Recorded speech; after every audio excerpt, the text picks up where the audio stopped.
യൂറോപ്പും അമേരിക്കയും അടക്കം പാശ്ചാത്യ രാഷ്ട്രങ്ങൾ കുടിയേറ്റ വിരുദ്ധ നീക്കങ്ങൾ സജീവമാക്കുമ്പോൾ സ്പെയിനിലെ വില്ലാമലിയ പട്ടണത്തിന്റെ നടപടികൾ വാർത്തകളിൽ നിറയുകയാണ്.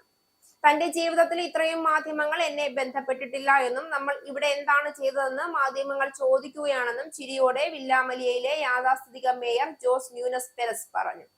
അതിന് കാരണമുണ്ട്. രേഖകളില്ലാത്ത കുടിയേറ്റക്കാരെ സ്ഥിരപ്പെടുത്തുന്നതിനുള്ള ഒരു മുൻ നിർദ്ദേശവുമായി മുന്നോട്ടു പോകാൻ കേന്ദ്ര സർക്കാരിനോട് ആഹ്വാനം ചെയ്ത ഏകകണ്ഠമായും പാർട്ടി പരിധികൾക്കപ്പുറവും അംഗീകരിച്ച ഒരു ടൗൺ കൗൺസിൽ പ്രമേയം തന്നെയാണ് കാരണം.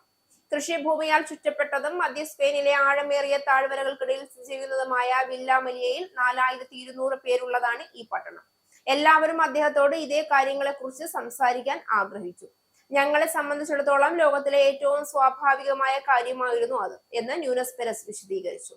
സമീപ ദശകങ്ങളിൽ ലോകമെമ്പാടുമുള്ള കുടിയേറ്റക്കാർ വാഗ്ദാനം ചെയ്യുന്ന നിരവധി ജോലികൾക്കായി വില്ലാമലിയയിലേക്ക് ആകർഷിക്കപ്പെട്ടിരുന്നു. തൊഴിലാളികളുടെ സ്ഥിരമായ വിതരണം പട്ടണത്തെ ഒരു കാർഷിക മേഖലയാക്കി മാറ്റാൻ സഹായിച്ചു.